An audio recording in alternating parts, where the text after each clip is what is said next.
2026 సంవత్సరంలో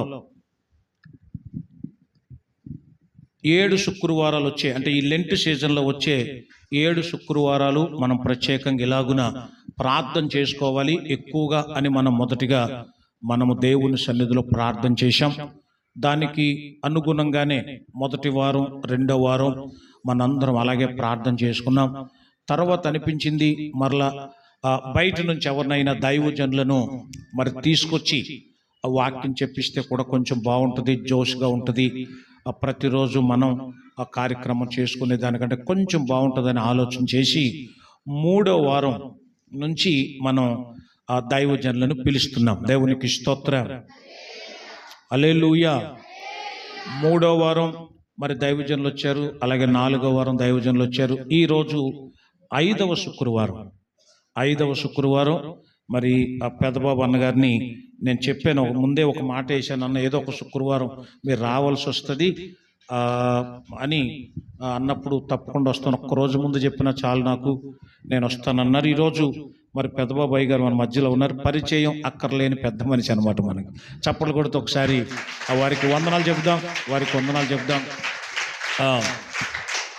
సో వారు ఆగిరిపల్లి మండలంలో మంచి పేరు కలిగి చాలా చక్కగా మంచి సేవకులుగా మరి పేరు తెచ్చుకున్నారు. వారు కానీ మరి పెద్దబాబు చిన్నబాబు గారు అంటే అందరికీ తెలుసు అనమాట, ఎవరికి పరిచయం అక్కర్లేదు. వారు చాలా పెద్ద ఆ సంఘాలకు వెళ్ళి ఉంటారేమో, చాలా పెద్ద భవంతులకు వెళ్ళి ఉంటారేమో. మంది చాలా చిన్న సంఘం, ఆ తర్వాత మంది రేకుల షెడ్డు, మంది ఒక 2 సంవత్సరాల వయసు కలిగిన సంఘం మంది అది. కాబట్టి ఈ చిన్న సంఘాన్ని ప్రేమించి వారు వచ్చారు. మరి వారి ద్వారా ఈరోజు దేవుడు ఏం మాట్లాడతాడో నేను కూడా ఆసక్తిగా మరి వేయడానికి 8:15 వచ్చేయమన్నాను, అలాగే కరెక్ట్గా టైంకి వచ్చారు. కాబట్టి ఈరోజు పాటలు చాలా తక్కువ పాడాం, ప్రార్థనే ఎక్కువగా చేశాం ఈరోజు. I'm very happy. ఆ ఉద్యమం ఉండాలని, ఆ మంట ప్రతి ఒక్కరిలో కూడా రగలాలని నేను మనస్ఫూర్తిగా కోరుకుంటూ ఇక ఎక్కువ సమయాన్ని వృధా చేయకుండా మరి దైవజనులకు ఇస్తున్నాను. ఆగస్టు 15 రోజున మనం గుండె నిండా యేసు ఉంటే పాట రిలీజ్ రోజున అయ్యగారులు వచ్చారు. ఆ రోజు గుర్తుందా మీకు? వచ్చి మనల్ని చాలా చక్కగా ప్రోత్సహించారు, మన కోసం ప్రార్థించారు, చక్కగా శుభాలు చెప్పారు. ఆ తర్వాత కూడా మనం బయటకు వచ్చిన తర్వాత కొంచెం ధైర్యం కలిగించే మాటలు చెప్పారు. అది నాకు చాలా ఊరట కలిగించే ఒక గొప్ప విషయం. ఈ సందర్భంలో వారి ముందు ఆ మాట తృప్తిగా చెప్పాలి. నేను సడన్గా బయటకు వచ్చిన తర్వాత మీకు తెలియని ఒక గొప్ప మర్మం ఏంటంటే, నాకు బాగా దగ్గర అనుకున్న వాళ్ళు ఏమో దూరంగా వెళ్ళిపోయారు, నాకు కాస్త దూరంగా ఉంటున్నారు అనుకునేవాళ్ళు అప్పుడు దగ్గర అయ్యారు. అలాంటి వారిలో మరి పెద్దబాబు గారు ఒకరు. అంతకుముందు ఎంత క్లోజ్గా లేము, కానీ ఆ టైంలో మీకు ఎందుకు మేమున్నా, ఏం భయపడక్కర్లేదు, మీరు స్టార్ట్ చేయండి, దేవుడు మీ పక్షాన ఉంటాడు అని చాలా మంచి ధైర్యం చెప్పారు. అది నాకు చాలా కృతజ్ఞతగా నా మనసులో ఎప్పుడు ఆ మాట ఉండిపోద్ది. తర్వాత ఇంకొక మాట, ఒకసారి వారు చెప్పిన విషయం నాకు చాలా ఆశ్చర్యం కలిగించింది. నేను ఆగిరిపల్లిలో ఉంటా, మా సంఘం శోభనాపురంలో ఉంది, నేను సంఘం దగ్గర ఉండను. కానీ మా విశ్వాసులు జంపు జిలానీలు అవటం కానీ, వేరే సంఘాల్లోకి పోవటం కానీ, ఎవరో వచ్చి ఏలేస్తే కేకేస్తే ఊరికినే పరుగులు ఎత్తేయటం కానీ అలా చేయరు. నన్ను అడగకుండా, నాకు చెప్పకుండా వాళ్ళు ఎక్కడికి వెళ్ళరు అన్నారు. ఇంకొక గొప్ప మాట, ఆఖరికి ప్రభువే స్వయంగా ప్రభు వచ్చేసిన అయ్యగారండి, మరి దేవుడు వచ్చేసాడు, యేసయ్య వచ్చేసాడు, వెళ్ళమంటారా, నన్ను అడిగి వెళ్తారు, నా సంఘ బిడ్డలకి నాకు అంత బంధం ఉంది అని చెప్పాడు. అది వీటన్నిటికి మించిన గొప్ప ఆనందం కలిగించే మాట నాకు. అది ఒక్కసారి గట్టిగా చప్పట్లు కొడుతూ ప్రభు యొక్క నామాన్ని మహిమపడతాం. అంటే మనలో ఉన్న కొన్ని బలహీనతలకి ఆ సమాధానం చాలా మంచి సమాధానం అన్నమాట. అది అంతకుముందు ఒక దైవజనుడు కూడా చెప్పగా విన్నాను నేను. ఒక దైవజనుడు వైజాగ్లో ఒక దైవజనుడు చెప్పగా విన్నాను నేను. ఆయన కూడా ఏమన్నారంటే, మన సంఘ బిడ్డలు ఎలా ఉండాలి అంటే, నిజంగా వాళ్ళు మన పిల్లలైతే వాళ్ళు ఏదైనా పుస్తకం కొనుక్కునేటప్పుడు కూడా, అయ్యగారండి నేను పలానా పుస్తకం కొనుక్కున్నాను, అది మనకు మేలైందేనా, మనకి ఉపయోగపడేదేనా లేకపోతే కాదా, నేను పలానా పుస్తకం చదువుతున్నాను అని అడిగి మరీ కొనాలట. అలాగ అడిగి మరీ కొనాలట. జఫన్యా శాస్త్రి గారు ఒకసారి నేను ఒక సభలో విన్నాను. అంత బంధం ఉండాలి అనేది. సో పెదబాబు అన్నగారు ఆ నోట్లోంచి కూడా మాట రావటం నాకు చాలా సంతోషం. అందుకని నీకు ఎక్కువ సమయాన్ని నేను వృధా చేయటం లేదు. అయ్యగారికి సమయం ఇస్తున్నాను. గట్టిగా చప్పట్లు కొడుతూ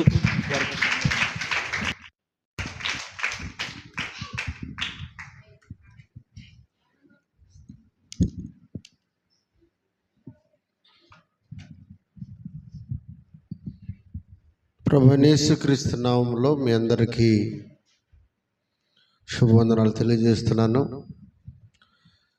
అన్నిటికంటే ముఖ్యంగా నన్ను ప్రేమించి గౌరవించి మీతో పాటు కలిసి ఆరాధించుకోవడానికి, దేవుని సన్నిధిని గడపడానికి అవకాశం కల్పించినటువంటి దైవజనులు పాలరాజయ్య గారికి, అమ్మగారికి మరి ప్రత్యేకమైన కృతజ్ఞత వందనాలు తెలియజేస్తున్నాను.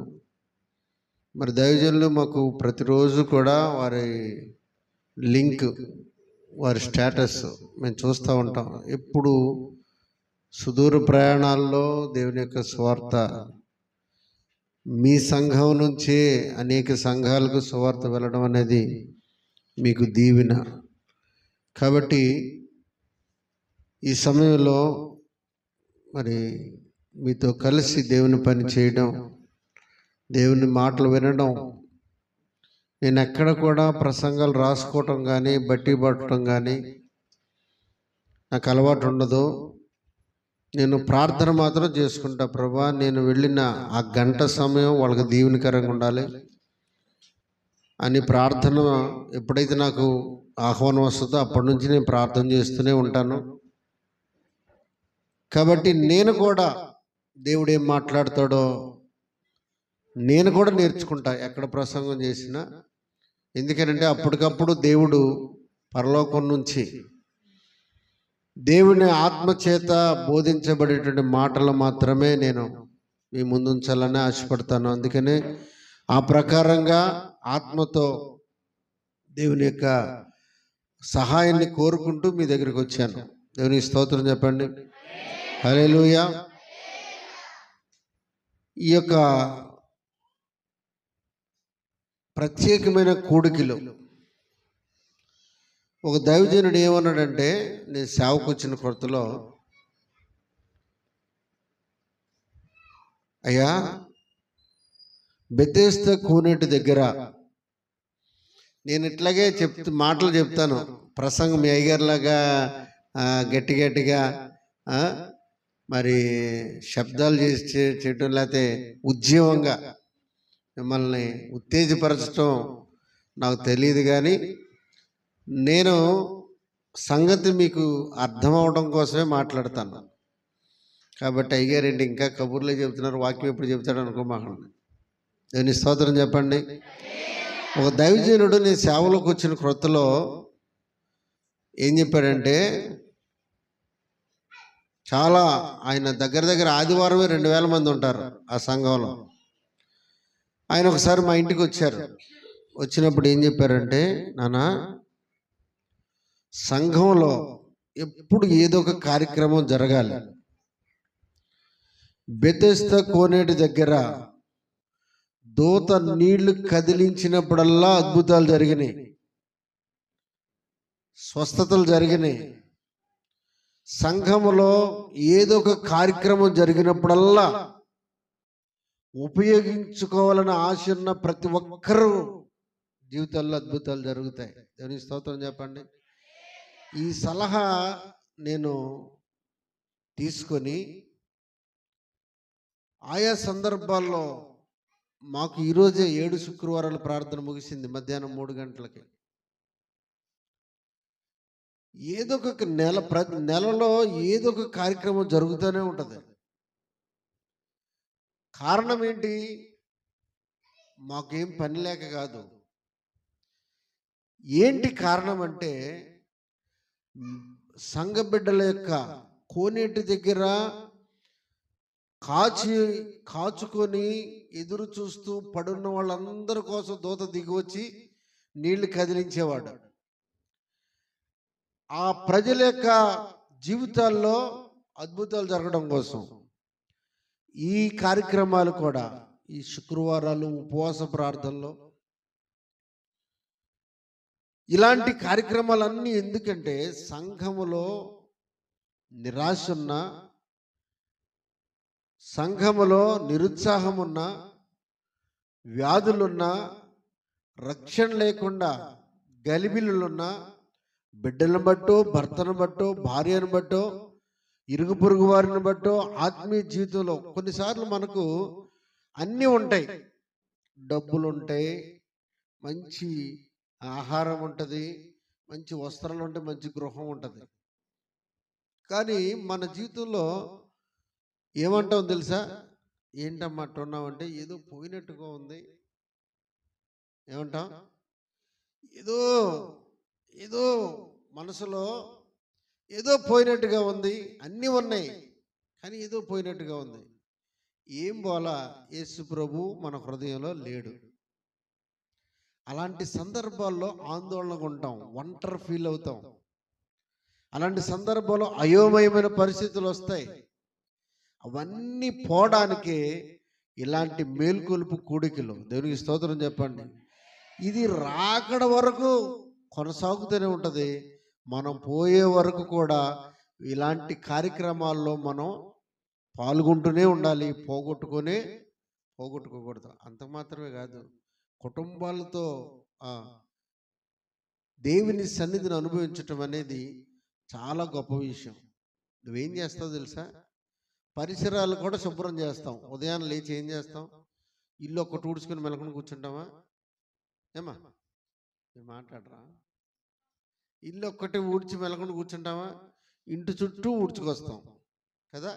అవసరం అయితే రోడ్డు మీద కూడా ఊడుస్తాం. ఎందుకని? పరిసరాలు కూడా మనకు సహకరించాలి. అందుకనే నీ భర్త, నువ్వు భక్తి చేస్తున్నావు, నీ భర్త దేవునిలో లేడు, నువ్వు దేవుని కోసం బ్రతకాలనే తీసుకున్న నిర్ణయానికి ఆటంకంగా ఉంటాడు. మా ఊర్లో సంగతి చెప్తున్నాను. అయ్యా ప్రార్థనకు బయలుదేరానయ్యా, ఆమెకు ఒక బుట్ట ఉంటుంది, అందులో బైబిల్, పాఠ పుస్తకం అన్నీ ఉంటాయి. అట్ట బుట్ట తీసుకొని అటు రోడ్డు మీదకి వచ్చానయ్యా. మా ఆయన చేపలు తీసుకొని వచ్చాడు. మా ఆయన ఆదివారం కదా, ఇది చేసి వండు, ఆయనతో పాటు ఇంకొకళ్ళని తీసుకొచ్చాడయ్యా. వంట చేసేపటికి ఆలస్యం అయిపోయింది. ఈలోపు మీరు చందా పాట పాడుతున్నారయ్యా, ఇక నేను రాలేకపోయాను. అంటే ఏంటంటే నీ ఇంటిలోనే పరిసరాలు ఉంటాయి. పరిసరాలు అంటే ఊరోళ్ళందరి కోసం అవసరంలా. నీ ఇంటిలోనే నీవు గాక నీ ప్రక్కనున్న నీ బిడ్డలైనా, భర్త అయినా, భార్య అయినా, ఎవరైనా సరే దేవుని ఆత్మకు మనలో నివసిస్తున్నటువంటి ఆ భక్తి మార్గానికి ఆటంకం కాకుండా జాగ్రత్త పడాలంటే మీరు ఏం చేయాలంటే వారిని ప్రార్థన చేసి వారి కొరకు వారిని కన్విన్స్ చేయాలి. ఫంక్షన్కి వెళ్ళటానికి నువ్వు కన్విన్స్ చేయవసరలా. లేకపోతే ఏ కార్యక్రమానికైనా సరే వాళ్ళని రిక్వెస్ట్ చేయవసరలా. ప్రార్థనకు మాత్రం రిక్వెస్ట్ చేయాలి. ఎందుకంటే వారిలో ఎవరుంటారు అమ్మా? దేవుడు ఉండి వాళ్ళే వస్తారు, మనం పిలవాల్సిన పని ఏముంది? వారిలో ఎవరుంటారంటే దేవుడు ఉండడం. వాళ్ళు ఎవరుంటారో మనం చెప్పవసరం. దేవుడు ఉండడు కాబట్టి వారికి దేవుని దగ్గర రావాలనే ఆలోచన ఉండదు. కాబట్టి మనం ఏం చేయాలంటే వారి కొరకు ప్రార్థన చేయాలి. పరిసరాలు శుభ్రం చేసుకోవటం అంటే అర్థం ఏంటంటే నీ ఇంటిలో నీ భర్త, నీ బిడ్డలో, నీ అత్తమామలో, నీ తల్లిదండ్రులు, ఒకవేళ పెళ్లి కాని వాళ్ళు అయితే వారిని కూడా ఈ మార్గంలో వచ్చేటట్లుగా నువ్వు ప్రయత్నం చేయాలి. ఎందుకు ప్రయత్నం చేయాలి? గుడి నిండడం కోసం కాదు, అగ్నిగుండం నుండి తప్పించుకోవాలి వాళ్ళు కూడా. దేవునికి స్తోత్రం చెప్పండి. పాతాళంలో కేకలు, నా భర్త కేకలు వినబడకూడదు. పాతాళంలో నా బిడ్డల కేకలు వినబడకూడదు. వాడికి ఏం తెలుసులే, వాడికి ఎంత వయసులే, లేకపోతే నా కూతురికి ఎంత వయసులే, అప్పుడే ఎందుకులే, అప్పుడే దేవుడు ఏంటిలే అని ఏమాత్రం అనుకోకూడదు. ఈరోజు నేను కల్టూరులో, ఒకవేళ లింక్ ఉంటే వాళ్ళు కూడా లైవ్ చూస్తారు. కల్టూరులో నేను ఆ, సంఘంలో ఒక కూడికి జరిపాం. 3 సంవత్సరాలు అయింది ఆ తల్లి చనిపోయి, రక్షణ పొంది తను చనిపోయింది. ఈ లోపు ఆ భర్త వచ్చి ఏం చేశాడంటే సగంలో ప్రార్థన సగంలో వచ్చాడు. వచ్చి ఏం చేశాడంటే వచ్చి హడావుడిగా పిల్లల్ని మీద కోప్పడి ఆ భార్య పటం, చనిపోయిన పటం తీసుకొచ్చి అక్కడ పెట్టి పూలదండ వేసి అక్కడ దాన్ని శుభ్రంగా తుడిచి దండం పెట్టుకొని వెళ్ళి అక్కడ కూర్చున్నాడు ప్రార్థనలో. నేనేమన్నానంటే, ప్రసంగి గ్రంథం చూడండి, మన అంశం అది కాదు, కానీ కొన్ని విషయాలు మనం తెలుసుకోవాలి. ప్రసంగి గ్రంథంలో 9వ అధ్యాయము 4వ వచనం చివరి మాట చూడండి అమ్మా.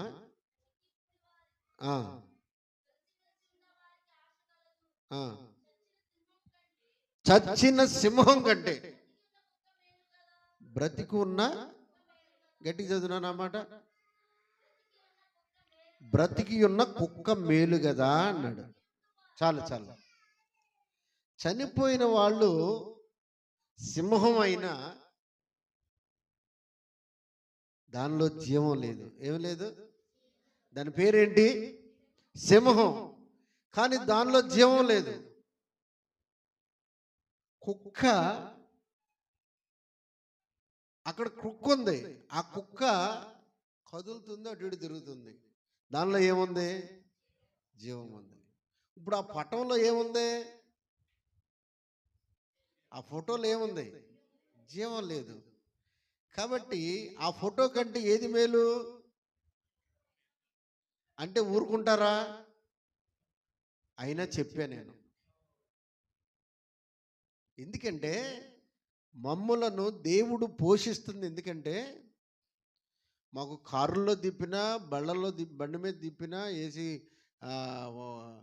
ట్రైన్లో తిప్పినా, మాకు ఒక మంచి సమాజంలో ఒక మంచి అయా వందనాలని అందరూ పెడుతున్నారంటే దేవుడు మమ్మల్ని పోషించేది. ఎందుకంటే ఉన్నది ఉన్నట్టుగా చెప్పాలి,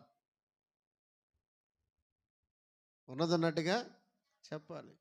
తన స్వహస్తాలతో చేసుకున్న అవ్వను ఆదామును దేవుడు అడిగాడు. ఏమన్నాడు? ఆదామా, నువ్వు ఎక్కడున్నావు? నువ్వు చేసిన పని ఏంటి? అరే, తన పోలిక చొప్పున తన స్వరూపం ముందు చేసుకున్న వాడిని నువ్వు ఈ పని చేసావు గనక నువ్వు ఇక్కడ ఉండడానికి వీల్లేదు అన్నాడు. కయ్యను, నీ తమ్ముడైన హేబేలు ఎక్కడున్నాడు? అవకాశం ఇస్తాడు దేవుడు. ఎప్పుడైనా అవకాశం ఇస్తాడు. అయ్యా, ఇంకెక్కడున్నాడయ్యా? నాకు కోపం వచ్చి ఓ దెబ్బ కొట్టాను,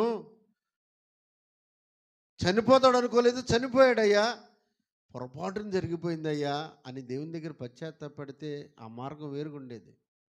ఏమన్నాడు? నేను కావలివాడనా? నా తమ్మునికి నేను కావలివాడ. అక్కడ అవకాశం ఇచ్చాడా లేదా దేవుడు? ఒప్పుకోవడానికి, సరి చేసుకోవడానికి అవకాశం ఇచ్చాడా లేదా? ఇచ్చాడు. నీ తమ్ముడైన హేబేలు ఎక్కడా అన్నాడు. అంటే తెలుసు కదా, చనిపోయాడయ్యా, నాకు కోపం వచ్చింది, నా తమ్ముని మీద నేను అసూయ చేత నా తమ్ముడు పేరు తెచ్చుకున్నాడు, నా తమ్ముడు మంచివాడు అనిపించుకున్నాడు, అది నేను తట్టుకోలేక ఒక దెబ్బ కొట్టానయ్యా, చనిపోయాడయ్యా అని ఒప్పుకుంటే చరిత్ర వేరేగా ఉండేది. కానీ అక్కడ మనం గమనించవలసింది ఏంటంటే ఒప్పుకునే అవకాశం దేవుడు ఇచ్చాడు. ఒప్పుకునే అవకాశం దేవుడికి ఇచ్చాడు.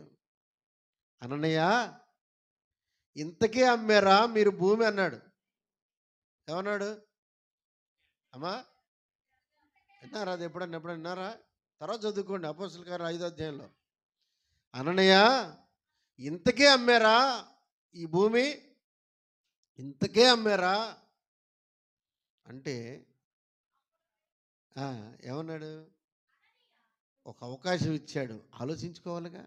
అరే ఏంటి, నేను మందిరంలోకి వెళ్ళగానే నేను ఈ విషయం అడుగుతున్నారు.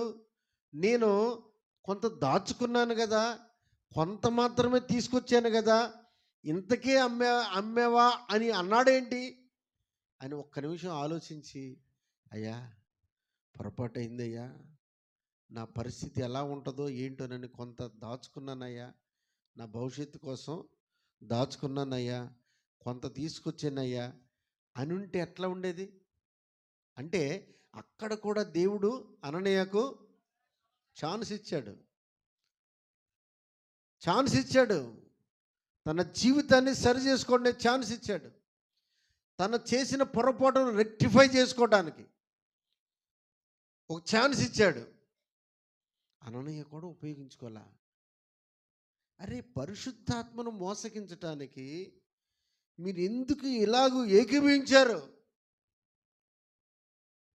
ఎందుకు మోసానికి పాల్పడ్డారు? అది నీ దగ్గర ఉన్నప్పుడు అది నీ పొలమే, కానీ అందులో కొంత తీసుకొచ్చి అందరేమో సంపూర్ణంగా తీసుకొస్తే నువ్వు కొంత దాచుకున్నావు. పైగా అడిగినప్పుడు కూడా యథార్థతను నీవు చాలాసార్లు మనం కూడా వాక్యాలు వింటాం కదా. వాక్యాలు విన్నప్పుడు మన జీవితము అక్కడ అద్దంలాగా కనపడద్ది కదా. దేవుని వాక్యము ఏమనుందంటే పాదములకు దీపము, త్రోవకు వెలుగు. ఆ వెలుగైనటువంటి ఆ వాక్యము మనతో మాట్లాడుతున్నప్పుడు ఇది నాకే, ఇది నా జీవితంలో ఇది ఉంది, నా బ్రతుకుల్లో ఇది కొనసాగుతుంది, దీనివల్ల వచ్చిన నష్టాన్ని విన్నప్పుడు నువ్వు వెంటనే పశ్చాత్తాపడితే ఆశీర్వాదం అందుకే ఆగిపోద్ది. ఈలోపు భార్య వచ్చింది, సప్ఫీరా వచ్చింది. ఆయన్ని వెంటనే చనిపోయాడు, తీసుకెళ్ళి పాతిపెట్టడానికి తీసుకువెళ్ళారు. అననీయాన్ని తీసుకువెళ్ళిపోయారు. మరలా ఈలోపు వెనక వచ్చింది. ఏం జరుగుద్ది ఇక్కడ అనుకున్నారు కదా. ఇదిగో ఎన్నిసార్లు అడిగినా ఈ మాట చెప్పని చెప్పుంటుందామా. అయ్యగారు తెలివిగా అడుగుతాడు, వాక్యాలు చూపించి అడుగుతాడు. ఎన్ననే సరే ఇదిగో ఈ మాట మీదే ఉందాం. హడావుడుగా వచ్చినప్పుడు ఆమెను కూడా ఇంతకే అమ్మారా అమ్మా, ఆమె కూడా ఒక ఛాన్స్ ఇచ్చారు. మరి ఆయన ఎక్కడ కూర్చున్నాడో జనాల్లో ఏం చెప్పాడో లేనిపోయింది ఎందుకు, ఇంటి దగ్గర ఒకటే ఏకీభించాం కదా, ఏక మనసుతో ఉన్నాం కదా అనుకొని ఇంతకే అంది. ఆమె కూడా ఏముంది అంటే ఆమె కూడా అవకాశం ఇచ్చాడు కదా, సరి చేసుకునే అవకాశం ఇచ్చాడా లేదా? అయ్యా మేమిద్దరం ఇంటి దగ్గర ఇట్టు అనుకున్నాం, కానీ ఎందుకో గుళ్ళు అడుగు పెట్టగానే మీరు అడగగానే నాకు భయం వేసింది అయ్యా. మేము చేసింది యథార్థం కాదయ్యా, మేము పొరపాటేనయ్యా. నా భర్త ఎక్కడున్నాడో, మా భార్యాభర్తలు ఇద్దరం కూడా ఈ విషయాన్ని ఒప్పుకుంటామయ్యా అని ఉంటే ఆమన్నా బ్రతికేది. ఏమన్నాడు తెలుసా? నీ పెనిపెట్టి పాతి పెట్టిన పాదాలు వాకిట్లోనున్నాయి, నిన్ను కూడా మోసుకుపోతారు అన్నాడు. ఛాన్స్ ఇవ్వకుండా ఎవరిని దేవుడు పనిష్ చేయలేదు, శిక్షించలేదు. ఎవరిని ఆయన అవకాశం ఇవ్వకుండా ఎవరిని కూడా ఆయన శిక్షకు అప్పగించలా. ఎవరిని శిక్షకు అప్పగించలా. ఆఖరికి అపోస్తలుల కార్యం 9వ అధ్యాయంలో ఉంటాడు ఒక ఆయన, గవర్నమెంట్ దగ్గర పర్మిషన్ తెచ్చుకున్నాడు. ఏమని? క్రైస్తవుడు అనేవాడు ఇలాగన ఊరి చివర కానీ లేకపోతే ఎక్కడ సమాజంగా కూడి యేసు ప్రభువా నీకు స్తోత్రం అని చెబుతారో వాళ్ళని చంపడానికి పర్మిషన్ తెచ్చుకున్నాడు. పర్మిషన్ తెచ్చుకుంటే ఏం జరిగిందో తెలుసా? దమస్కు మార్గంలో వెళుతున్నాడు. ఏ మార్గంలో వెళుతున్నాడమ్మా? దమస్కు మార్గంలో వెళుతున్నాడు. అకస్మాత్తుగా ఒక వెలుగు అతని మీద, ప్రకాశమానమైన వెలుగు అతని మీద ప్రకాశించి అందులో నుంచి ఒక స్వరం వినబడుతుంది. సౌలా సౌలా, వై ఆర్ యూ పర్సిక్యూటింగ్ మీ? నన్ను ఎందుకు హింసిస్తున్నావు? అరే, ఈ స్వరం ఎప్పుడు వినలేదే. ఎవరిది ఈ స్వరం? ఈ స్వరంలో ప్రేమ కనపడుతుంది. ఈ స్వరములో పేరు పెట్టి ఎవడు పిలవలా ఆయన్ని. సౌలా అని ఎవడైనా పిలిచి ఉండడు, ఎందుకంటే అతడు అంత బలవంతుడు. అలాంటి పర్మిషన్ తీసుకొని అతని ప్రాణాధారం ఏంటంటే హత్య చేయడం, క్రైస్తవులను, సంఘాన్ని హత్య చేయడం, వారిని హింసించటం. అతను అంటే పారిపోయేటువంటి వాళ్ళని ఎవరైనా పేరు పెట్టి పిలుస్తారా? ఒక రకంగా ఆయన రౌడీ అనకూడదు, కానీ భయంకరమైనటువంటి వ్యక్తిని పేరు పెట్టి ఎవడు పిలుస్తాడు? ఏమండి ఏమండి ఏమండి ఏమండి నమస్కారం అండి, నమస్కారం అండి. కానీ సౌలా సౌలా అని పిలుస్తున్నారంటే దీనిలో ఒక అధికారం ఉంది, ప్రేమ ఉంది, జాలి కనపడుతుంది, ఈ స్వరములో ఒక శక్తి కనపడుతుంది. అందుకే అడిగాడు, నువ్వెవడు ప్రభువా? ప్రభువా నీవెవడు? నీవెవరు? అప్పుడు యేసే అన్నాడు, నీవు హింసించుచున్న యేసును. ఇప్పుడు నిన్ను ఎవరైనా బాధ పెడితే ఎవరిని బాధ పెట్టినట్టు అమ్మా? వినాలా? ఎవరు బాధపడుతున్నారు?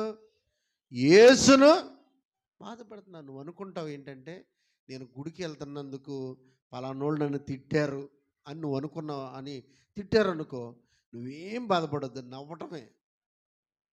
వాళ్ళకి శిక్ష ఏంటంటే మనం నవ్వటమే. ఎవరైనా మనం దూషించారనుకో నవ్వటమే. నా నిమిత్తము యేసుప్రభు మొట్టమొదటి ప్రసంగంలో ఏం చెప్పాడంటే మత్తయి సువార్త 5వ అధ్యాయంలో, నా నిమిత్తము జనులు మిమ్మల్ని నిందించి హింసించి మీ మీద చెడ్డ మాటలల్లా పలుకున్నప్పుడు మీరు సంతోషించి ఆనందించండి, పరలోకమందు మీ ఫలాలంటే ఉదాహరణ మనకు దొరికే ఏంటంటే యాపిల్స్ అనుకోండి. ఇప్పుడు మనల్ని ఎవరైనా తిడుతున్నారు, వాళ్ళకు ఒక యాపిల్ గంప ఉంది, మన గంప ఉంది. అమ్మా కళ్ళు తెరిచాను, ఎందుకంటే వెనకాల మొక్క బొగులు వాళ్ళని ఇట్ట అన్నారు అనుకో, వాళ్ళు ఆదమరిచి వాక్యం వింటారుగా, ఆ వెనకాల వాళ్ళ మొహం బగులుద్ది అనమాట. అక్కడికి వెళ్ళిన తర్వాత పోటాట అవుద్ది. అందుకని ఏదైనా చంపినీసులు ఏమన్నా ఉంటే అవి పొడుచుకుంటాయి, మొహం గీరిపోద్ది. ఏమిస్తాను చెప్పండి? ఊరిని నిద్రపోవటానికి అమ్మ. నిద్ర ఎవరు పోవట్లేదులే, కొంతమంది కళ్ళు మూసుకొని వింటున్నారు ఒకళ్ళిద్దరు. దేవుని స్తోత్రం, హల్లెలూయా. ఇప్పుడు ఏం చెప్పుకున్నాం? వాళ్ళు కూడా యాపిల్ గంప ఉంది, మనకి యాపిల్ గంప ఉంది. దేవుడు ఏమన్నాడంటే మీకు ఫలం అధికమవుద్ది. అంటే ఏంటి అర్థం? భరిస్తే ఫలం అధికమవుద్ది, తిట్టేవాళ్ళ ఫలం గంప ఖాళీ అవుద్ది. అంటే వాళ్ళ ఫ్రూట్స్ కూడా మనం గంపలో వేస్తున్నారని అర్థం. దేవుని స్తోత్రం చెప్పండి. మన గంప నిండుద్ది, వాళ్ళ గంప ఖాళీ అయిపోద్ది. అందుకు నవ్వాలి మనం, అందుకు ఆనందించాలి. మీరు సంతోషించి ఆనందించండి, పరలోకంలో మీ ఫలము అధికమవుద్ది. సౌలు కూడా హింసించాడు, వాడు ప్రార్థన మానలా. అరే సౌలుకు తెలిస్తే చంపేస్తాడరా, ప్రార్థనకు వెళ్ళమాకండిరా అని ఎవరన్నా చెప్పే ఉంటారు, కానీ ఎవరు మానలా. హింసిస్తూనే ఉన్నాడు, వీళ్ళు ఆరాధిస్తూనే ఉన్నారు. హింసిస్తూనే ఉన్నాడు, హత్య చేస్తున్నాడు, హతసాక్షులు అవుతున్నారు. వీళ్ళు బోధిస్తూనే ఉన్నారు యేసుని గురించి. యేసు నామ స్మరణను మానుకోలా. నీవు హింసించుచున్న యేసుని నేను. మనం కూడా అదే సంతోషంలో ఉండాలి. నువ్వు రక్షణ పొందిన బిడ్డవైతే, దేవుడు కావాలనుకున్న బిడ్డవైతే, లోకము నిన్ను ప్రేమించదో, లోకం నిన్ను ద్వేషిస్తుంది. ఈ లోకం ఎంతవరకు ఉంటుంది చెప్పండి? ఈ లోకం ఎంతవరకు ఉంటుంది? మనం పాడుకుంటాం కదా, శాశ్వతమా నీకు ఈ లోకం, శాశ్వతమైనది పరలోకం. మనం ఎక్కడి నుంచి వచ్చాం అమ్మా? ఎక్కడి నుంచి వచ్చాం? పైనుంచి వచ్చాం. ఎక్కడి నుండి వచ్చామంటే కుమారుడు దేవుడు అనుగ్రహించు స్వాస్థ్యము గర్భఫలము ఆయన ఇచ్చి బహుమానమే కదా, యెహోవా ఇచ్చి బహుమానమే కదా. అంటే దేవుడు ఇస్తేనే నీ తల్లి గర్భంలో నువ్వు వచ్చావు, అంతే. మా సంఘంలో వివాహం అయ్యి నేను దాదాపు 9వ తరగతి చదవడానికి వెళ్ళాడు. బలిపీఠం మీద పడుకోబెట్టాడు, కత్తెత్తే వరకు చేశాడు. కారణం ఒకటే, దేవుడు చెప్పాడు, నేను చెయ్యాలంతే, నాకు పరలోకం కావాలి. దేవుని స్తోత్రం చెప్పండి. కాబట్టి మనకు కూడా ఎన్నో ఆటంకాలు వస్తాయి. ఎన్ని ఆటంకాలు వచ్చినా మన దృష్టి ఏంటంటే పరలోకం చేరాలి. నేను దేవుని స్తోత్రం చెప్పండి. పరలోకం చేరాలి కాబట్టి నేను వాక్యానుసారంగా జీవించాలి. దేవుని మందిరానికి మనం వెళ్ళాలి. ప్రసంగి ఏమన్నాడంటే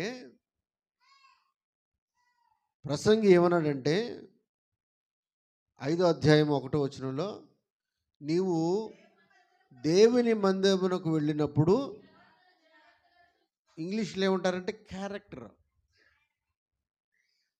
ప్రవర్తన జాగ్రత్తగా ఉండాలి. ప్రవర్తన జాగ్రత్తగా ఉండటం అంటే భాష పట్లేసి కూర్చోవటం, లేకపోతే దిక్కులు చూడకుండా వాక్యం వినటం, ఇది మాత్రమే కాదు. వాక్యానుసారంగా మనల్ని చూస్తారు. అరే, అంత దూరం వెళ్తున్నారు వీళ్ళు ఎలా ఉన్నారని చూస్తారు. వీళ్ళు ఎలా ప్రార్థన చేస్తున్నారని చూస్తారు. వీళ్ళు కుటుంబంలో ఎంత ప్రశాంతంగా ఉంటున్నారో చూస్తారు. దేవుడు అంటున్నాడు, యెషయా గ్రంథం 57:18 వచ్చిన చూడండి. యెషయా గ్రంథం 57:18, నేను వారి ప్రవర్తనను చూచాను, వారిని స్వస్థపరుస్తాను, వారిని నడిపిస్తాను, వారిలో ఎవరైతే దుఃఖంతో ఉంటారో వారిని ఓదారుస్తాను. దేనికి స్తోత్రం చెప్పండి. స్వస్థత, నడిపించుట, ఓదార్చుట, ఈ 3 మనందరికి అవసరం. ఏం అవసరం చెప్పండి? స్వస్థత, నడిపించడం చేయబట్టి నడిపించడం కాదు, ఫ్యూచర్, మన యొక్క లైఫ్ ప్రశాంతంగా నడవాలి, జీవితం గడవాలి. ఈ 3 దేవుని వలన అవుద్ది, మన సృష్టికర్త వలన అవుద్ది. కానీ ఒక కండిషన్, ఒక షరత్ ఏంటంటే, నేను వారి ప్రవర్తనను చూడాలి. దేని స్తోత్రం చెప్పండి. హల్లెలూయా. అరే, ఇక్కడ మందిరం దగ్గర ఇన్ని కొబ్బరి నూనె సీసాలు ఉన్నాయి, ప్రార్థన చేసినటువంటి ఈ అభిషేకించబడిన నూనె ఉంది, ఎన్ని సీసాలు తాగితే నీకు స్వస్థత వస్తుందో చెప్పండి. వస్తుంది. యాకోబు పత్రికలో స్పష్టంగా ఉంది, నూనె రాసి ప్రార్థన చేయండి అని. కానీ ఎవరికి వస్తుందంటే, చాలామంది అంటారు, అయ్యా కొబ్బరి సీసా అయిపోయిందయ్యా, బాధ అట్టగా ఉందయ్యా, కొత్త సీసా కొనుక్కొచ్చానయ్యా, ప్రార్థన చేయ అంటారు. ఇంకా లీటర్ బాటిల్ తీసుకొచ్చినా వాళ్ళకి తగ్గదు. అందరి సంగతి నేను అంటలా, వాళ్ళకి తగ్గదు. కారణం ఏంటంటే ప్రవర్తన. అక్కడ ఏమన్నాడు? దేవుడు ఏమన్నాడు? వారి ప్రవర్తన చూచి తిని నేను వారిని స్వస్థపరుస్తాను. దేవుని స్తోత్రం చెప్పండి. వారి ప్రవర్తన చూస్తే దేవుని దృష్టిలో అంగీకారంగా ఉండాలి, క్రమంగా ఉండాలి. ఎప్పుడు కూడా నినివే పట్టణస్తులు అన్నాడు, యోనా నువ్వు వెళ్ళయ్యా, వాళ్ళు చూస్తే నేను వాళ్ళని స్వస్థపరచాలనుకుంటున్నాను, వారిని నడిపించాలనుకుంటున్నాను, వారికి ఆ, దుఃఖాన్ని ఓదార్చాలనుకుంటున్నాను. కానీ వారిలో ఆ, ఏమైంది? వారి మార్గం చెడిపోయింది. దుర్మార్గం అంటే చెడిపోయిన మార్గం. దుర్మార్గానికి వ్యతిరేక పదం ఏంటంటే మంచి మార్గం. వారు దుర్మార్గులుగా ఉన్నారు, బహు ఘోరంగా ఉన్నారు. వారి జీవితం చూస్తే నేను వాళ్ళని బాగు చేయాలనుకుంటున్నాను, నేను వారిని స్వస్థపరచాలనుకుంటున్నాను, వారిని ప్రశాంతమైన జీవితం వారు గడిపేటట్టుగా వారిని నేను నడిపించాలనుకుంటున్నాను, వారి దుఃఖ నివారణ చేయాలనుకుంటున్నాను. కాబట్టి నువ్వు వెళ్ళి చెప్పయ్యా. మాది చెప్పే బాధ్యత, సంఘాన్నేమో వినే అనుసరించే బాధ్యత. వినటానికి అందరూ వింటారు, అనుసరించే బాధ్యత ఎవరిది? అది. ఇప్పుడు సేవకులు ప్రార్థన చేస్తారు. దేవుడు అంటున్నాడు, నేను నిన్ను స్వస్థపరుస్తా. మీలో ఎవడైనా రోగి అయి ఉంటే నూనె రాసి ప్రార్థన చేయమని యాకోబు పత్రికలో చెప్పిన మాట ప్రకారం స్వస్థపరుస్తా.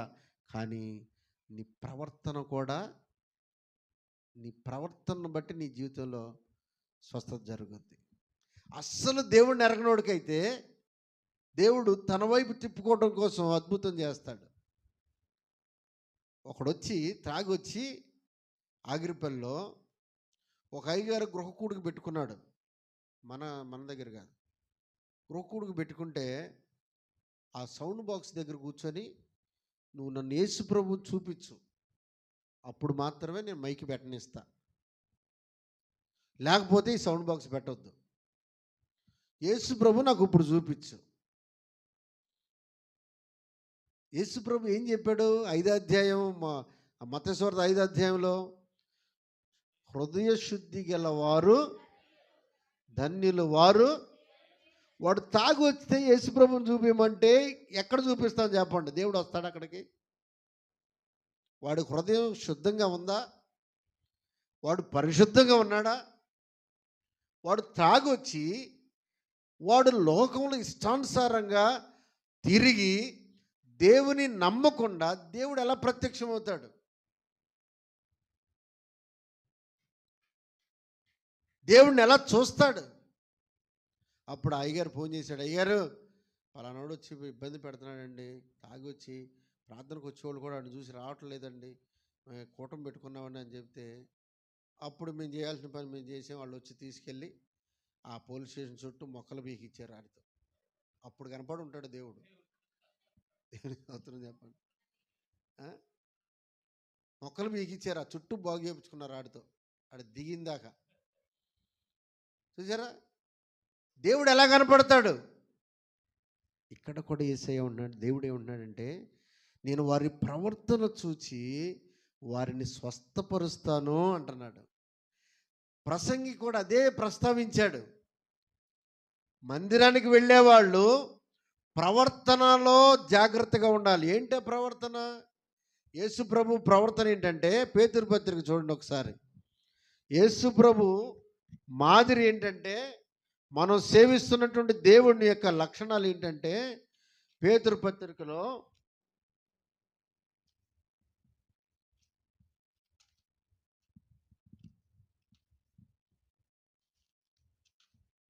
మొదటి పేతురు పత్రిక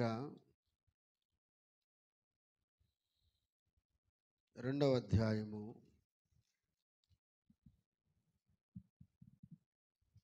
21వ వచనం.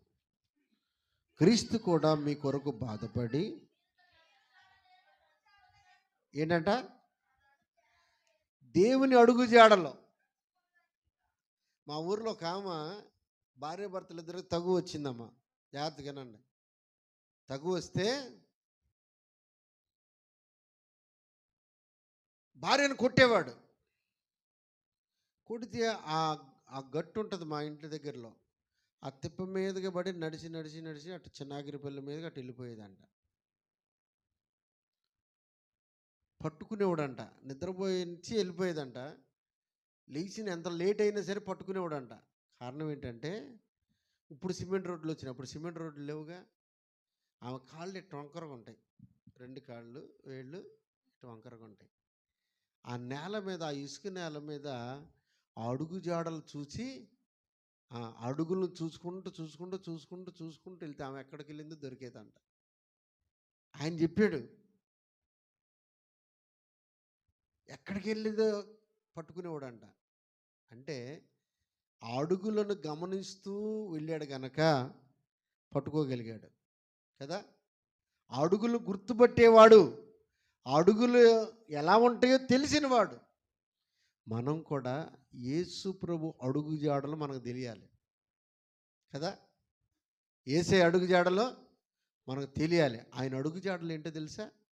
చూడండి, చదవండి నెక్స్ట్.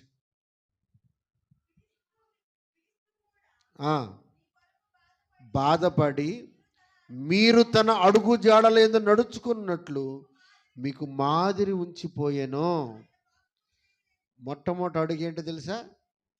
ఆయన పాపము చేయలేదు. పాపం అంటే ఏంటి? మనకు గుర్తొచ్చేది ఏంటంటే అమ్మా కాదు కాదు కాదు వినండి. పాపం అంటే ఏంటంటే మనం సహజంగా అనుకుంటాం ఏంటంటే, అరే ఆడు పలానోళ్ళతో బండికి వెళ్ళాడరా, ఇట్లా ఇదే గుర్తొస్తుంది. వ్యభిచారమో, దొంగతనమో, నరహత్య గుర్తొస్తుంది. కానీ సమూయేలు ప్రవక్త ఏమన్నాడంటే, నా మట్టుకు నేను ప్రార్థన చేయకపోవటమే పాపం చేసినోడు అవుతాను అన్నాడు. ఈరోజు మనం సహజంగా యేసు ప్రభువుని నమ్ముకొని బాబు రక్షణ పొందిన వాళ్ళకు కనీసం గంట ప్రార్థనన్నా చేయాలి రోజుకి. మీలో ఎంతమంది చేస్తున్నారు నేను అడగను, ఎందుకంటే మీరు మంచి స్కూల్లోనే నడుస్తున్నారు, చదువుతున్నారు కదా. మా మనవరాలు నాకు ఒక మనవడు, 4 మనవరాళ్ళు. అమ్మా ఏమన్నారు తెలుసా? తెస్సలోనికి రాసిన పత్రిక చూడండి, మొదటి తెస్సలోనికి రాసిన పత్రిక 5వ అధ్యాయము. నేను కొన్ని విషయాలు చెప్తా అంతే, ప్రసంగం కాదు నేను చేసేది. తెస్సలోనికి రాసిన మొదటి పత్రిక 5వ అధ్యాయము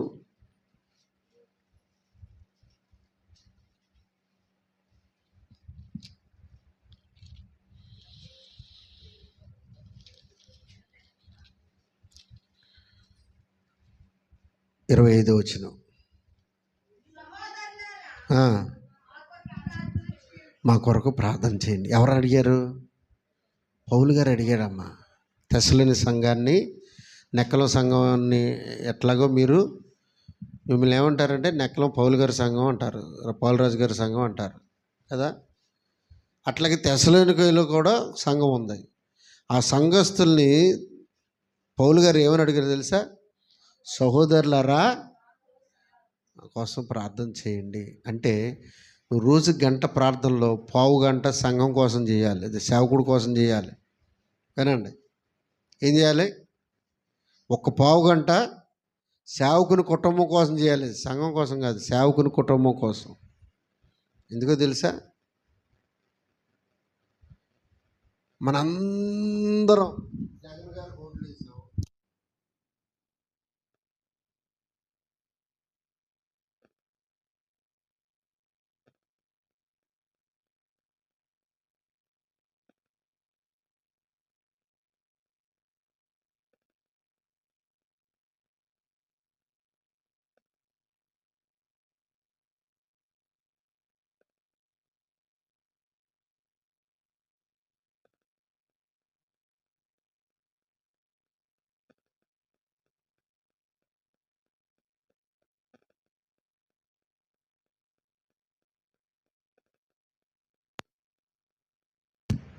సేవకుడు సాతానుకు వ్యతిరేకంగా దేవునికి అనుకూలంగా బోధ చేసేటప్పుడు, ఇప్పుడు మేము దేవుని గురించి చెబుతున్నామంటే సాతానుకు వ్యతిరేకంగా మాట్లాడినట్టే, అవునా? వాడు ప్రతిపక్షం, వాడు సేవకుడి మీద దాడి చేస్తాడు. దాడి చేసినప్పుడు సంఘం ప్రార్థన ఏం చేస్తుంది? సేవకుడికి ప్రొటెక్షన్, కాపుదల. దీనికి స్తోత్రం చెప్పండి. యోబు దగ్గరికి వెళ్ళాడు సాతానుడు, వెళ్ళి తిరుగుతున్నాడు. 1:10 మీరు చదువుకోండి. తర్వాత అటు ఇటు తిరుగుతుంటే దేవుడి దగ్గరికి వచ్చి ఒక స్టేట్మెంట్ ఇచ్చాడు. ఏమంటే తెలుసా? నీవు అతనికిని అతని ఇంటి వారికిని అతని కలిగిన యావదాస్తికి నువ్వు చుట్టూ కంచి వేసావు కదా. ఏంటి కంచి? 5వ వచనంలో ఉంది. ఆ కుటుంబముతో కలిసి ప్రార్థన చేసేవాడు, నిత్యము బలి అర్పించేవాడు, ఒక్కొక్క నిమిత్తము బల దహన బలి అర్పించేవాడు. అంటే కుటుంబ ప్రార్థన చేసుకునేవాడు. అలాగే సంఘం ఒక కుటుంబం. మీరు తప్ప అయ్యగారు చుట్టాలు ఎవరైనా ఉన్నారు ఇక్కడ? ఎందుకు ఉంటున్నారు ఇక్కడ అమ్మా? సంఘం కోసం ఉంటున్నారు. సంఘం కోసం ఏంటి? మీకు భోజనం పెడుతున్నాడా ఆయన? లేకపోతే మీకు ఏదైనా జీతం ఇస్తున్నాడా? మీ అవసరాలు తీరుస్తున్నారా? ఏం చేస్తున్నాడు ఆయన? దేవుని రాజ్యానికి మిమ్మలను సిద్ధపరుస్తున్నాడు. దేవునికి స్తోత్రం చెప్పండి. మీ కుటుంబాల చుట్టూ మీరు ఇంటికి వెళ్ళి నిద్రపోతారు. ఈరోజు విన్న వాక్యాన్ని బట్టి మేము ఏం చేస్తామంటే ఎంతమంది ఉన్నారో అంతమంది కొరకు ప్రార్థన చేసినాకే పడుకుంటాం. ఉదయం లేచిన తర్వాత ఒక్కోసారి మా అమ్మగారు అంటది, ఆమె కూడా లైవ్ చూస్తూ ఉంటుంది. ఒకసారి నా భార్య అంటది, ఏమండి ఫలానాళ్ళు ఈ ఇంటి దగ్గర నుంచి మా ఆవిడకి తెలుసు ఏ ఇంటి దగ్గర నుంచి మొదలుపెట్టి ఏ ఇంటికి ముగిస్తాను. సంఘంలో క్రమంగా ప్రారంభం నుండి చివరి వరకు అందరి పేర్లు చేసుకుంటూ ఉంటాం. ఈరోజు మనం త్వరగా ముగించుకోవాలి. ఇక్కడ నుంచి ఈ ఇంటి దగ్గర నుంచి ఆ పేరు చెప్పనులే, ఈ ఇంటి దగ్గర నుంచి ఆ ఇంటి వరకు చేయకుండా అందరు కలిపి ఒకే మాట చెప్పంటుంది. అంటే పోట్లాడదాం.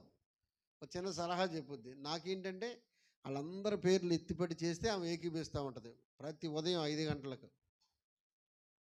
అట్లా చేయటాన్ని బట్టి సంఘానికి కాపుదల. పగలంతా పన్నుపాట్లకు వెళ్తారు మీరు.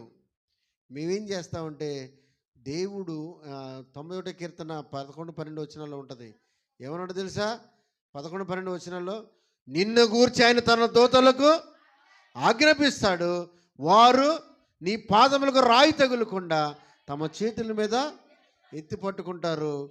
కారణం ఏంటో తెలుసా? రీజన్ ఏంటో తెలుసా? దూతలు రావడానికి సేవకుడు సేవకురాలు చేసే ప్రార్థన. దేవుడు తన దూతలు నీ కొరకు పంపిస్తాడు. అరే చిన్న దెబ్బలు తగిలియండి, ప్రాణంతో బయటపడ్డాడు. కారణం దేవదూతలు వచ్చి ఎత్తిపట్టుకున్నారు. మేము ఒక చోట ప్రసంగం చేసి వస్తున్నాం. ఎక్కడ? చనుబండ అవతల. చిన్నబాబు అందులో ఉన్నాడు, నేను అందులో ఉన్నాను, నాతో పాటు టీం ఆర్కెస్ట్రా వాళ్ళు కూడా ఉన్నారు. నేను వాక్యం చెప్పి చిన్నబాబు పాటలు పాడాడు. 12 అయింది. అందరూ ప్రార్థనలు చేయించుకునేప్పటికీ 12 అయింది. 12 అయిన తర్వాత చక్కగా గడ్డ పెరుగుతూ భోజనం పెట్టారు. ఎస్ఎఫ్ఎస్ దాటగానే నిద్రపోయా. నేనే డ్రైవింగ్ చేస్తున్నా. పెద్ద కందకం దూకింది. ఇంజిన్ ఆగలేదు. అదే కారులో మళ్ళీ ఇంటికి వచ్చాం. ఇంటికి వచ్చినాక స్టార్ట్ అవ్వట్లేదు. కారణం ఏంటి తెలుసా? దేవుని పని చేసి వస్తున్నాం. దేవుడు తన దూతలకు ఆజ్ఞాపించి పాదములకు రాయి తగలకుండా ఎత్తిపట్టుకుంటాడు. కారణం ఏంటో తెలుసా? సేవకుడు కాపర్ అంటే ఏంటంటే మిమ్మలను ఆత్మలను ఏ చీకటి, ఏ దురాత్మ, ఏ యొక్క అంధకార శక్తులు మన పిల్లలను పాడు చేయు. అందుకే అంటాడు. ఒక విషయం చెప్తాను ఏంటో తెలుసా? మలాకి 3:10 చదివితే మీరు దొంగతనం చేస్తున్నారు. పైగా ఎక్కడ దొంగతనం చేస్తున్నారంటే నీ భర్త జేబులోనో, మీ అత్తగారు పెట్టిలోనో, లేకపోతే నీ పుట్టింటి వాళ్ళ దగ్గర, అత్తింటి దగ్గర మీరు చేయట్లేదు. ఎవరి దగ్గర చేస్తున్నాడంటే మానవుడు దేవుని దగ్గరే దొంగిలిస్తున్నాడు. అలాగ చేయొచ్చా? మీరు దొంగతనం చేయకుండా మీరు ఏం చేయాలంటే మీ రాబడిలో 10వ వంతు నా మందిరపు నిధులను తీసుకొస్తే ఏం చేస్తా? బెనిఫిట్ ఏంటి? ఏమన్నాడు తెలుసా? నీ పంటను పాడు చేయు పురుగును గద్దిస్తాను. చదవండి అన్నమాట. మీ పంటలను తినివేయు పురుగులను గద్దిస్తాను. దేవుని స్తోత్రం చెప్పండి. ఏం చేస్తేనంట? దొంగతనం మానుకుంటే, ఎవరి దగ్గర దొంగతనం? దేవుని దగ్గర దొంగతనం. ఏం చేస్తున్నాం? ఎంత వచ్చినా సరే. మా ఊరిలో ఒక ఆమె గేదె నమ్మిందంట. పెద్ద అందరికి ప్రార్థన చేస్తుంటే, అయ్యగారండి ఇంటికి రండి అంటుంది. ఆ దారిలో కదా ఆగాను. వెళ్తే కదా 500 రూపాయలు ఇచ్చింది కానుక. ఏంటక్క అన్న. గేదె నమ్మానయ్యా. ఎంతకి అమ్మాను? 50,000కి అమ్మానయ్యా అంది. దశంభాగం ఎంత తీయాలి అమ్మా? మా ఊరు చెప్పట్లా. దశంభాగం ఎంత తీయాలి? 50,000లో 10% ఎంత? 5,000. 100కి 10 రూపాయలు చొప్పున 50,000కి 5,000 తీస్తే తీయాల్సింది పోయి 500 ఇచ్చింది. ఇచ్చిన తర్వాత ఇంకొక గేదె ఉంది. ఆ గేదె వాళ్ళు కూడా వింటారు, లైవ్ ఉంది కదా. ఆ గేదె ఏమైంది? తరివేరు. వేసవకాలం కాపలగాయరు తరుముతారు, ఇంటికి రాలా. నేను ఒకటే చెప్పి ఏంటంటే, ఎద్దు తన కామందు నెరుగును, గాడిద తన సొంతమని దొడ్డి తెలుసుకొనును. మరి అది సొంత ఇంటికి రాలేదు అంటే something is wrong, something is there. ఏంటంటే 5,000కి 4,500 నీ చేతిలో ఉన్నాయి కదా. ఇప్పుడు అది ఎక్కడ దొరుకుద్ది? నేను ప్రార్థన చేస్తాను, ఈ విషయం సరి చేసుకోమని. పాటలు అయిపోయినాయి, ఆరాధన అయిపోయింది, వాక్యానికి నిలబడ్డాను, లేచి నుంచుంది. ఇప్పుడు నేను 4,500 కోసం ఉంచుందనుకోవాలా? ఎందుకు అనుకోవాలి అని నాకు ఆందోళన. నిలబడింది. ఏమంటుందో ఆ జనాల్లో అని చూస్తే కదా, అయ్యారండి గేదెలు దొరికినాయండి, వడ్ల మానులో దొరికినాయండి. నేను స్తోత్రం చెప్పండి. నేను ఒకటే చెప్పాను, నేను ఒక దైవజనుడిని, అయ్యారు నాకు ఫలానా అనారోగ్యం వచ్చింది, ప్రార్థన చేయండి అని చెప్పా. ఆ అయ్యారు పెద్ద ఆయన ఏమన్నాడు తెలుసా? నాన్న హాస్పిటల్లో చూపించుకో, నీ ఆత్మస్థితి ఏంటో నాకు తెలియదు, నేను ప్రార్థన చేస్తున్నాను కదా, నువ్వు ఆదమరచి ఉంటావు, నీకు స్వస్థత కలగకపోతే ఇబ్బంది పడతావు, ముందు హాస్పిటల్కి వెళ్ళు, తర్వాత దేవుని దగ్గర సరి చేసుకో. 2 కలిస్తే ఏమవుద్ది? నీకు కార్యం జరుగుద్ది అని చెప్పాడు. దీనికి సోదరం చెప్పండి. సరి చేసుకోకుండా నీకు మేలు కలగపోవడానికి కారణం నీ పాపాలే. ఏమన్నాడు? రక్షింపనేరకు ఉండినట్లు యెహోవా హస్తము విననేరకు ఉండినట్లు అని చెవులు మందం కాలేదు, కానీ మీ దోషమును మీకు మీ దేవునికి అడ్డంగా వచ్చినాయి కనుక ఆయన మీ ప్రార్థన ఆలకించట్లేదు, మీకు కార్యం జరగట్లేదు. అందుకని ఇది ఎందుకు చెప్పానంటే, ఇప్పుడు మన ధైర్యం ఏంటంటే, దేవుడి దగ్గరైనా దొంగతనం చేయగలం కదా. ఎక్కడ చేయగలం? అక్కడే పోలీసు ఉంటాడు. ఏ పోలీసు పట్టుకుంటాడు చెప్పండి? అయ్యగారా మేమా డబ్బుల కోసం అడుగుతున్నాడని వచ్చేవారం మానేస్తుందని చెప్పం, మేము చెప్పం. కానీ నేను చెప్తా, మా ఊర్లో అడగండి, నేను చెప్తా. పంటను పాడు చేయు పురుగును ఏం చేస్తాడు ఆయన? గద్దిస్తాను. పంటను తినివేసేది ఏంటో తెలుసా? ద్వితీయోపదేశకాండం 28వ అధ్యాయంలో ఉంటుంది. నీ గర్భఫలము, నీ భూఫలము, నీ దుక్కుటెద్దులు, నీ గొర్రె మేక మందలు. అంటే మొట్టమొదట ఏముంది? ఏ ఫలం ఉంది? ఏ పంట అమ్మా? తర్వాత గర్భఫలము. దేవుని స్తోత్రం చెప్పండి. మన పిల్లలు పాడవకుండా ఉంటారు.